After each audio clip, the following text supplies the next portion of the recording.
Hello बच्चों, कैसे हैं आप लोग। आशा करते हैं आप लोग अच्छे होंगे। तो आज हम लोग 2 वीडियो सीरीज इसका हम लोग कंप्लीट कर चुके हैं, सामाजिक विज्ञान का। तो आगे का ये मोस्ट इम्पॉर्टेंट वीडियो क्वेश्चन था जो छूट गया था, इसी को हम कंप्लीट कर रहे हैं। तो आप लोग से निवेदन है कि अगर आप चैनल में से नए हैं तो सब्सक्राइब करिए, लाइक करिए और शेयर करिए, ठीक है।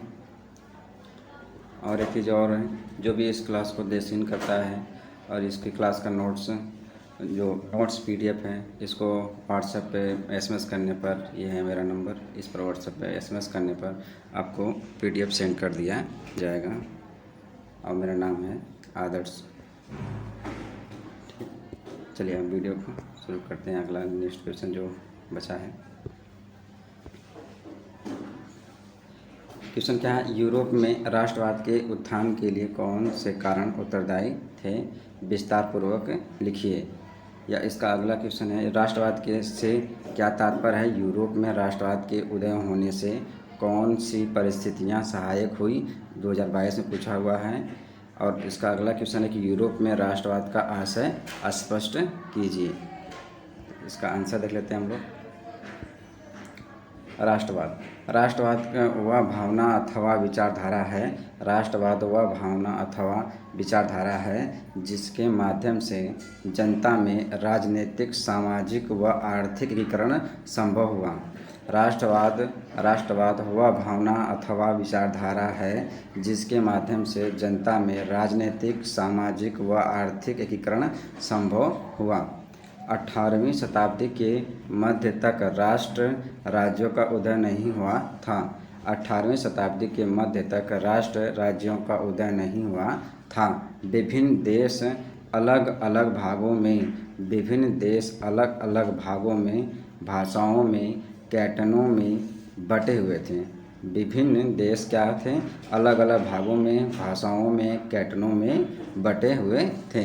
किंतु 19वीं शताब्दी के प्रारंभ तक राष्ट्रवादी भावनाएं फैलने लगी। किंतु 19वीं शताब्दी के प्रारंभ तक राष्ट्रवादी भावनाएं फैलने लगी और राष्ट्र राज्यों का निर्माण हुआ। यूरोप में राष्ट्रवादी भावनाएं फैलने के लिए निम्नलिखित कारण उत्तरदायी थे। तो देख लेते हैं कौन कौन कारण उत्तरदायी थे। पहला देखते हैं हम लोग, मध्यम वर्ग का उदय। 18वीं सदी तक यूरोप के विभिन्न देशों में 2 प्रमुख वर्ग थे।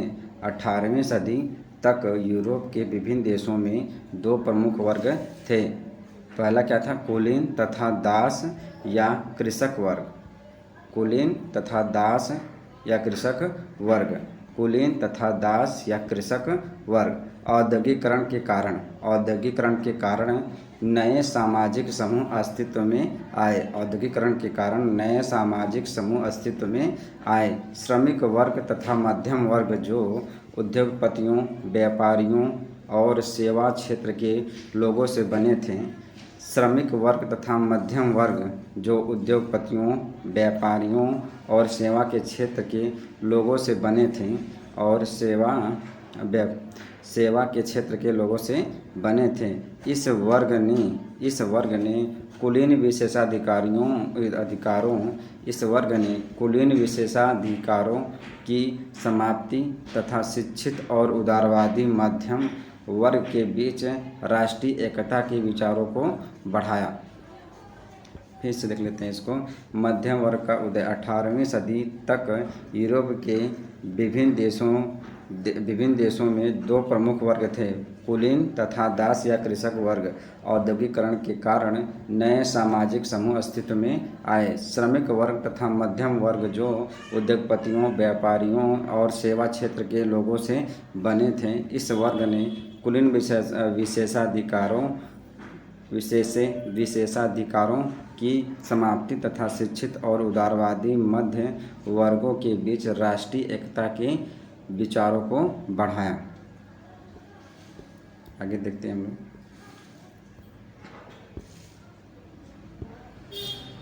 दूसरा पॉइंट है उदारवादी विचारधारा का प्रारंभ। दूसरा पॉइंट क्या है? उदारवादी विचारधारा का प्रारंभ। दूसरा क्या है? उदारवादी विचारधारा का प्रारंभ। 19वीं शताब्दी में यूरोप में एक नई विचारधारा उदारवाद पनपने लगी। 19वीं शताब्दी में यूरोप में एक नई विचारधारा उदारवाद पनपने लगी। नए मध्य वर्गों के लिए इसका अर्थ था नए मध्यम वर्ग के लोगों के लिए इसका अर्थ था व्यक्ति के लिए आज़ादी और कानून के समक्ष सबकी बराबरी। फिर देख लेते हैं दूसरा पॉइंट इसको। उदारवादी विचारधारा का प्रारंभ। 19वीं शताब्दी में यूरोप में एक नई विचारधारा उदारवाद पनपने लगी। नए मध्यम वर्गों के लिए इसका अर्थ था नए मध्यम वर्ग के लोगों के लिए इसका अर्थ था व्यक्ति के लिए आज़ादी और कानून के समक्ष सबकी बराबरी। आगे देखते हैं उदारवाद एक ऐसी सरकार पर जोर देता था जो आपसी सहमति से बनी हो। आर्थिक क्षेत्र में उदारवाद बाजारों की मुक्ति और चीज़ों तथा पूंजी के आवागमन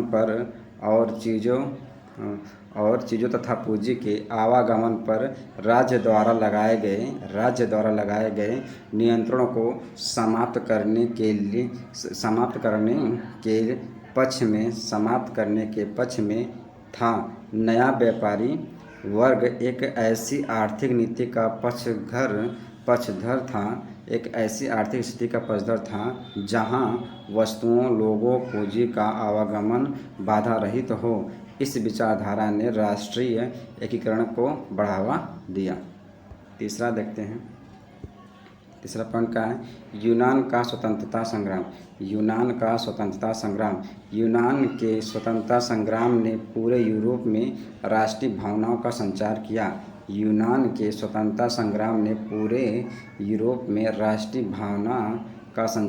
किया। यूनानियों का आज़ादी के लिए संघर्ष 1821 ईस्वी में प्रारंभ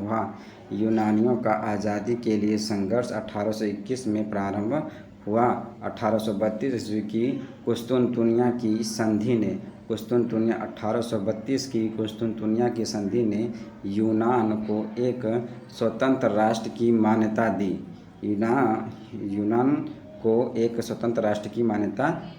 इस स्वतंत्रता संग्राम ने यूरोप के अन्य देशों को भी एकीकरण करने के लिए प्रेरित किया। दोबारा देखते हैं इसको। यूनान के स्वतंत्रता संग्राम ने पूरे यूरोप में राष्ट्रीय भावनाओं का संचार किया। यूनानियों का आज़ादी के लिए संघर्ष 1821 ईस्वी में प्रारंभ हुआ। 1832 ईस्वी की कुस्तुनतुनिया की संधि ने यूनान को एक स्वतंत्र राष्ट्र की मान्यता दी। इस स्वतंत्रता संग्राम ने यूरोप के अन्य देशों को भी एकीकरण करने के लिए प्रेरित किया। चौथा देख लेते हैं। संस्कृति की भूमिका। राष्ट्रवाद के विकास में युद्धों और क्रांतियों के साथ साथ संस्कृति की भी महत्वपूर्ण भूमिका रही है। राष्ट्रवाद के विकास में युद्धों और क्रांतियों के साथ साथ संस्कृति की भी महत्वपूर्ण भूमिका रही है। कला, काव्य, कहानियों और संगीत ने राष्ट्रवादी भावनाओं को विकसित करने तथा व्यक्त करने में सहयोग दिया। कला, काव्य, कहानियों तथा संगीत ने राष्ट्रवादी भावनाओं को विकसित करने तथा व्यक्त करने में सहयोग दिया। राष्ट्र की सच्ची आत्मा लोकगीतों, जन काव्य और लोक नृत्यों से प्रकट होती थी। स्थानीय बोलियों पर बल और लोक साहित्य को एकत्र करने का उद्देश्य राष्ट्रीय भावनाओं को फैलाना था। जैसे पोलैंड अब स्वतंत्र भूक्षेत्र नहीं था, किंतु संगीत और भाषा के माध्यम से राष्ट्रीय संघर्ष का संगीत से गुणगान किया गया तथा विभिन्न लोकनृत्यों को राष्ट्रीय प्रतीकों में बदल दिया गया। पांचवा देख लेते हैं। भाषा भाषा ने राष्ट्रीय भावनाओं के विकास में महत्वपूर्ण भूमिका निभाई। भाषा ने राष्ट्रीय भावनाओं के विकास में महत्वपूर्ण भूमिका निभाई। रूसी कब्जे के बाद पोलैंड में रूसी भाषा को लाद दिया गया। पोलैंड में रूसी भाषा को लाद दिया गया। इसके सदस्यों ने राष्ट्रवादी विरोध के लिए भाषा को हथियार बनाया। चर्च के आयोजनों में पोलिश भाषा का प्रयोग हुआ। परिणामस्वरूप पादरियों और बिशपों को जेल में डाल